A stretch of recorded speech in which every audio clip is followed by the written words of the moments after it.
The Cast Iron Ranger, Dan Brooks, has found the perfect smoked meat thanks to a cowboy nestled in the mountains of northern New Mexico. Welcome to another segment of the Cast Iron Ranger. I'm Dan Brooks, and today I have Fermin Cox with me, and he's an old hunting buddy, and you've agreed to show us how to smoke brisket. That's right, Dan. Now, Fermin, you know, if you're cooking with me, you're wearing the bear. I can handle the bear, Dan. All right. Fermin, I see you're dressed to cook. I'm ready to go, Dan. All right, well, let's get to smoking. Tell us how it works. Okay, this is a vertical smoker that I've had for a number of years, and it really does a good job. On this end, we have the firebox. It's already loaded with fire for our smoking today.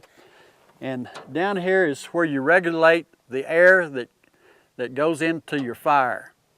And what it does, it allows the heat to come across here. There's an opening in the bottom that lets the air and the smoke go all the way through the top and out the chimney. And I like to keep a pan of water in the bottom of it here to keep the meat moist. One of the most important things is the temperature. You can regulate the temperature by your air control on your firebox, and you have to maintain it at about 200 to 250 degrees. Well, let's get started. All right, Dan, we need to have a fire to get started. You do the honors. Ooh, what a privilege.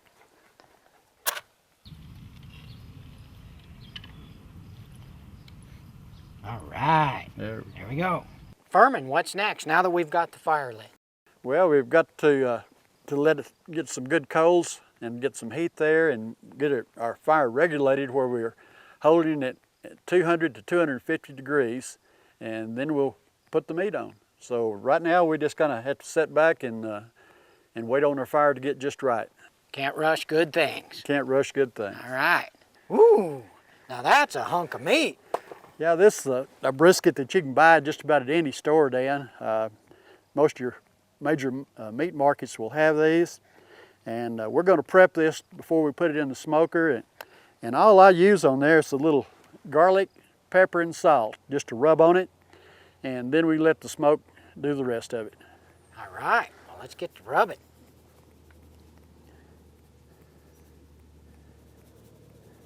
So you truly do rub it.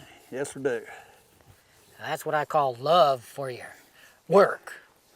We're ready to put it on the smoker, Dan. All right. Are you ready to get to smoking? Let's get to smoking. All right. Dan, if you'll hold the meat here, Got it. I'll open up. Woo! Whoop. Now that's smoky. All right, bring it on over a little bit closer here.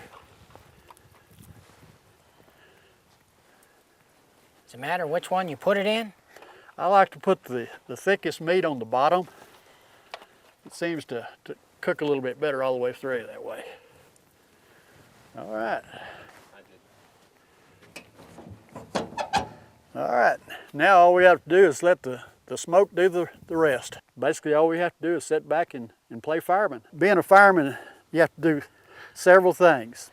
Number one, check your thermostat, make sure it's in the range of 200 to 250. Check your wood, make sure that you got plenty of wood in there and it's burning properly. And if our temperature is off, we adjust the air intake with this mechanism right here to either tighten it or loosen it. And that will regulate the amount of air that goes in. The more air, the hotter the fire is going to burn. So you have to find that happy medium there where you can cook between 200 to 250 degrees. Believe it or not, it's been about 8 hours. What do you think, Fermin? I think it's time we take that brisket off and see what we've got. Let's do it. Ooh, look at that.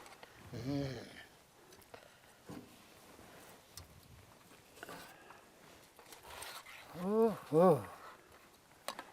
Okay, there's a red ring that goes around the outside of it. It's just about 1/4 of an inch. And that's the proper depth of smoking a brisket, is to get that ring. That's the desired smoke ring to get your flavor in the brisket. So that's when we look at this right here, that's called the smoke ring. That's correct. Well, it looks good. Let's eat. Let's do it. I see the piece I want. I think it's time for the taste Well, test. go for it. Ooh. I gave you that piece. I'm getting the one I want. Okay. All right. You try it? I'm going to pick it up and eat it with my fingers. That's rich. Smoky. You like that? Mm-hmm. Has a good smoke flavor to it, doesn't it? That's good. It makes the Cast Iron Ranger taste test. Thanks, Dan. I hope you brought back some for us. And we'd like to thank Fermin for graciously providing the smoker and the meats.